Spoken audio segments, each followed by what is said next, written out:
Hi everyone, it's Julia. I am creating these little necklace pouches. This is an idea that I got from Tracy at T. Myers Handmade, and I am going to link her video or her channel down below. Just a wonderful artist, wonderful upcycle channel. So if you're not following her, please do. I really like these as just a focal point or just a wonderful place to maybe put a photo or a prayer. Something like that's what I use mine for. And it's just a statement piece when you're wearing it. I'm just cutting out a piece of 4x5. I have both my outer and my outside fabric, my front fabric and my back fabric, and then a lining fabric too. I just love these. These are just samples and scraps that I've had. But I love the colors. And then I have this piece of vintage lace. It's really cool and very old. So I'm going to add a piece of that. When you're adding your laces to the front side of this, you want to bring them in about 1/4 of an inch on the sides. Like you'll see that piece of green. I started it 1/4 of an inch away from the side seam. So I just don't have so much bulk in the side seam. I'm just free motion stitching this on. I have my feed dogs dropped, and I'm just kind of just getting just different areas of this tacked down. You can see that beautiful vintage lace. It looks tea-dyed, but it's not because it's so old. Love it. I'm creating the little straps that are going to hold the cord, the necklace cord, and just using my fast turners to turn this. So just basically a little fabric pipe or turn, whatever you want to call it. Just grabbing that and pulling this through the tube to turn this around. And then I'm going to cut this in half so I have 2 of them. Give it a quick iron first.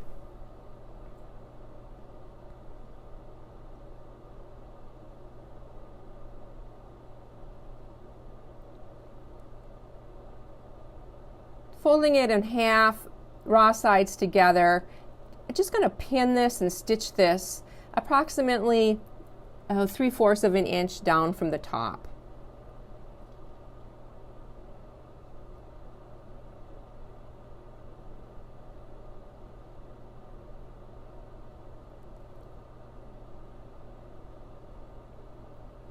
Those are all tacked on now. And this is the backing. So I have my right sides together. I'm just going to fold up all that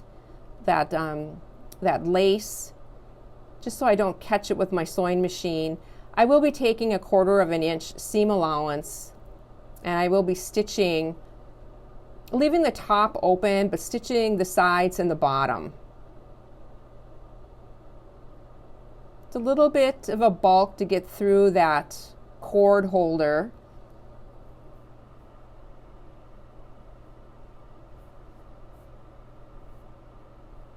Just trimming those little corners and turning this so that the right sides are out.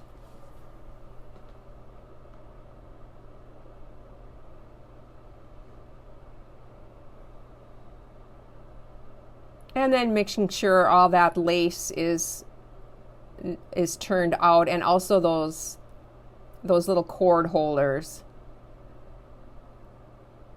Pressing it really flat.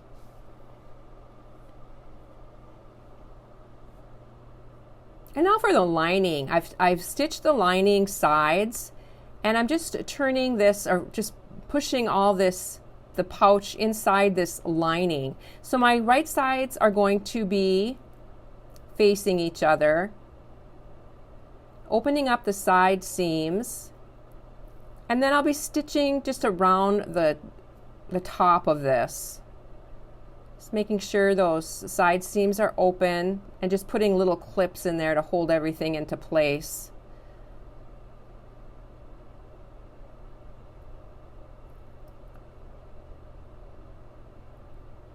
At my sewing machine now, I wanted to mention that I am stitching in the round.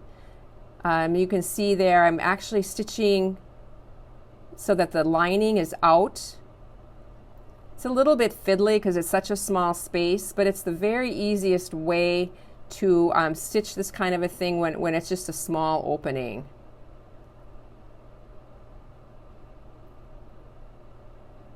I keep knocking my tripod.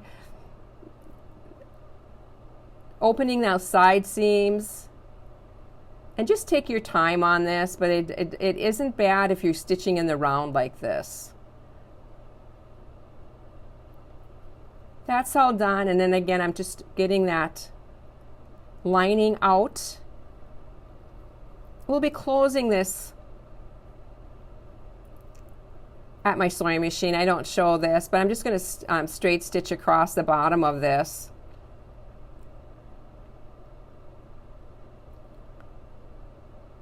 Getting everything stuffed back in.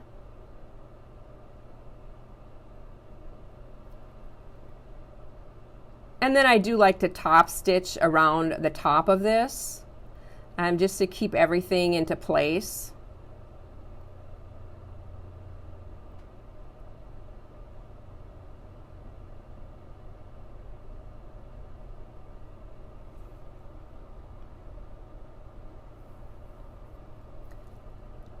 I bought these. They're just shoestrings, and they're in it's many different colors. So each pack is a set of 2, but like I said, there's just a ton of colors. I'll link this down below. I like that it's just a nice cord and they're already finished off. So I'm just slipping it through those little holders and tying a knot on the end. But before I did that, I decided I'm going to add a bead, and so I take this knot out. It's really easy to add a bead with a large hole because the shoestring already has that end. That's you know, it has a nice little end on there, so it's easy to string a bead.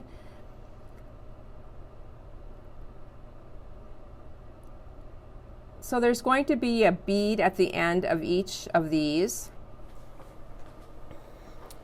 And then I'm also going to add a bead to the top of the shoestring. Just gather those 2 together, and so you can actually adjust these and to make them longer or shorter, whatever you want.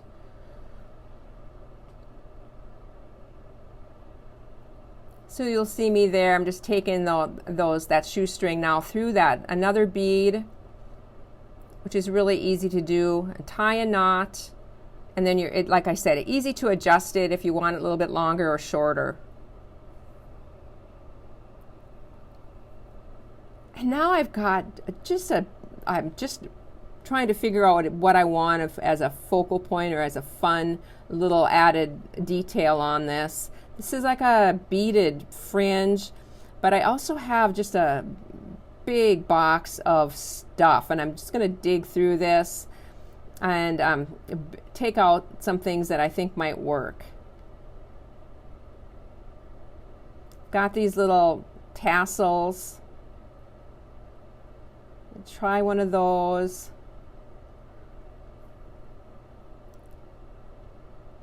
And then I found this really old key, and I thought, well, maybe I'll add both the key and the tassel.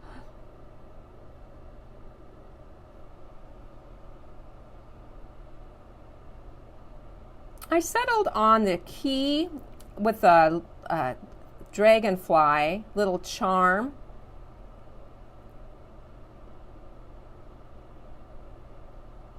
Just using my pliers to open up a couple jump rings there, and added a little bead on the end of it.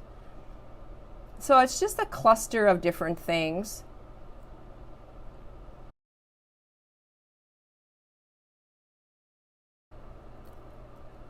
I'm taking out a large jump ring and putting it on the bottom of this key